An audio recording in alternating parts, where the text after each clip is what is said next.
ರಾಮ ಮಂದಿರ ಉದ್ಘಾಟನೆಗೆ ಸಿಎಂ ಸಿದ್ದರಾಮಯ್ಯ ಅವರಿಗೆ ಆಹ್ವಾನ ನೀಡದೇ ಇರುವಂತಹ ಹಿನ್ನೆಲೆಯಲ್ಲಿ ಈ ವಿಚಾರಕ್ಕೆ ಸಂಬಂಧಪಟ್ಟಂತೆ ಆಹ್ವಾನ ಕೊಡದಿದ್ರೆ ಬೇಜಾರಿಲ್ಲ, ನಾವು ರಾಮನ ಭಕ್ತರೇ, ಇಲ್ಲಿಯೇ ನಿಂತು ಶ್ರೀರಾಮ ಅಂತ ನಾವು ಕೈ ಮುಗಿತೇವೆ, ದೇವರು ಎಲ್ಲರಿಗೂ ದೇವರೇ, ಅವರು ಕೈ ಮುಗಿತಾರೆ, ನಾವು ಕೂಡ ಕೈ ಮುಗಿತೀವಿ ಅಂತ ಶಿವಮೊಗ್ಗದಲ್ಲಿ ಶಾಸಕ ಬೇಲೂರು ಗೋಪಾಲಕೃಷ್ಣ ಹೇಳಿಕೆಯನ್ನು ಕೊಟ್ಟಿದ್ದಾರೆ.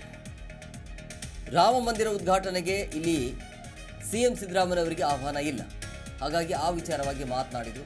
ಆಹ್ವಾನ ಕೊಟ್ಟಿಲ್ಲ ಅಂಥೇಳಿ ನನಗೆ ಬೇಜಾರು ಏನಿಲ್ಲ, ಸೊ ನಾವು ಭಕ್ತರೇ, ರಾಮನ ಭಕ್ತರೇ, ಇಲ್ಲಿಯೇ ನಿಂತು ಶ್ರೀರಾಮ ಅಂಥೇಳಿ ನಾವು ಕೈ ಮುಗಿಯುತ್ತೇವೆ, ಸೊ ದೇವರು ಎಲ್ಲರಿಗೂ ದೇವರು, ಸೊ ಅವರು ಕೈ ಮುಗಿತಾರೆ, ನಾವು ಕೂಡ ಕೈ ಮುಗಿತೀವಿ ಅಂತ ಶಿವಮೊಗ್ಗದಲ್ಲಿ ಶಾಸಕ ಬೇಲೂರು ಗೋಪಾಲಕೃಷ್ಣ ಈ ರೀತಿಯಾಗಿ ಹೇಳಿಕೆಯನ್ನು ಕೊಟ್ಟಿದ್ದಾರೆ.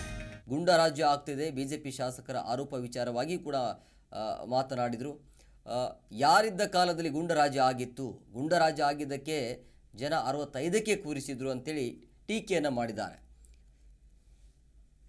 ಮಾಡೋದು ಸತ್ಯ, ಆದರೆ ಅವ್ರಿಗೇನಾಗಿದೆ, ಅವ್ರಿಗೆ ಹಿಂದುತ್ವ ರಾಮನ ಹೆಸರಲ್ಲಿ ಇರುವಂಥದ್ದಿಲ್ಲ. ರಾಮನ ಇವತ್ತು ಏನು ದೇವಸ್ಥಾನ ಮಾಡ್ತಾರೆ, ನಾವೇನು ಬೇಡ ಅಂದಿಲ್ಲ, ನಮಗೂ ಖುಷಿನೇ, ನಾವು ಸಹ ರಾಮನ ಇದಾಗಿ ನಾವು ದೇವ್ರ ಭಕ್ತರೇ ಅಲ್ವಾ, ಅದರಲ್ಲೇ ಎರಡು ಮಾತಿಲ್ಲ, ಅವ್ರು ಒಳ್ಳೇದಾಗಲಿ, ನಾವೇ ಬೇಡ ಅನ್ನಲ್ಲ. ಆದರೆ ಅದನ್ನು ಯಾವುದೋ ಒಬ್ಬ ಕಾರ್ಯಕರ್ತರು ಬಂದು ಮಾಡಿದರೆ, ಹಿಂದುತ್ವವಾದಿಗಳು ಬಂದು ಮಾಡಿದರು, ರಾಮನ ಹೋರಾಟ ಮಾಡಿದವ್ರು ಬಂದು ಮಾಡಿದಂಥದ್ದು, ಅಥವಾ ಇಲ್ಲೊಬ್ಬ ಶಾಸಕರು ನಮ್ಮ ಕಾಂಗ್ರೆಸ್ ಸರ್ಕಾರ ಗುಂಡಾ ರಾಜ್ಯ ಅಂತ, ಯಾರ ಕಾಲದಲ್ಲಿ ಗುಂಡಾ ರಾಜ್ಯ ಇತ್ತು ಅನ್ನೋದು ಅವ್ರು ಯೋಚನೆ ಮಾಡಬೇಕು.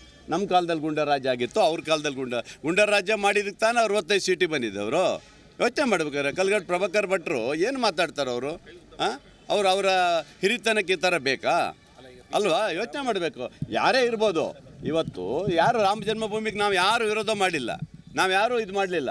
ಈಗ ಸಿದ್ದರಾಮಯ್ಯ ಸಾಹೇಬರು ಕರೆದಿಲ್ಲ ಅಂದರೆ ಪರವಾಗಿಲ್ಲ, ರಾಮ ಎಲ್ಲಿದ್ರೂ ಕೈ ಮುಗಿಯೋದು. ಓ ರಾಮ ಸ್ವಾಮಿ ಕಾಪಾಡಪ್ಪ ಅಂತ ಹೇಳಿದ್ರೆ ಆಯ್ತು, ಅಲ್ಲಿಂದ ಕೈ ಮುಗಿತೀವಿ ನಾವು, ಅದಕ್ಕೇನು ತಪ್ಪೇನಿದೆ? ಇರ್ಬೋದು, ಯಾಕಂದರೆ ಅವರಿಗೆ ಪ್ರತಿ ವರ್ಷವೂ ಒಂದೊಂದು ಸಿಕ್ಕುತ್ತೆ. ಅವರಿಗೆ ಹಿಂದಿನ ಕಾಲದಲ್ಲಿ ಒಂದು ಘಟನೆ ಬಂತು, ಅವರಿಂದ ಅದೊಂದು ಪ್ಲಸ್ ಆಯಿತು. ಈಗ ರಾಮ ಮಂದಿರ ಇಟ್ಕೊಂಡು ಮನೆಗೆ ಅಕ್ಷತೆ ಕೊಡ್ತಾರೆ, ಕೊಡಲಿ, ಬೇಡ ಅನ್ನೋದಲ್ಲ, ಅದ್ರ ಬಗ್ಗೆ ನನಗೇನು ಇದು ಅಭ್ಯಂತರ ಇಲ್ಲ. ಅವರು ಪಾಪ ರಾಮ ಮಂದಿರನ ವಿಭೃಂಜನೆ ಮಾಡಿ ಭಾಳ ದೊಡ್ಡ ಮಟ್ಟಿಗೆ ಎತ್ತರ ತೊಗೊಂಡು ಹೋಗ್ತಾರೆ.